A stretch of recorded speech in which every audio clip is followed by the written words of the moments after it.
पानी कोठू आणले झरणारू आणले झरणा एठू केते बाट हबो 1 किलोमीटर हबो ना बेसी हबो टिके बेसी हबो ए आपण गाँ ना कोन झाउरी साई आउटी आगु आसंतु आपणकर ए गाँ रे केते लोक रहउछंती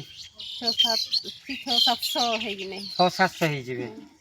पानी समस्या हेबे ना आगुरु बहुत आगुरु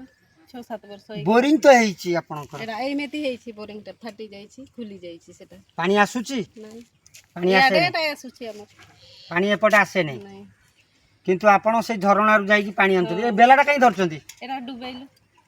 एटा डुबेई करी पानी संग्रह करी कलसी रो सब धरि की आछंती एटा सबुदिन सबुदिन एटी झगड़ा कहीं लागुचन टिबल पाखरे सेटा गुटे टिबल रे पानी बाहरुछि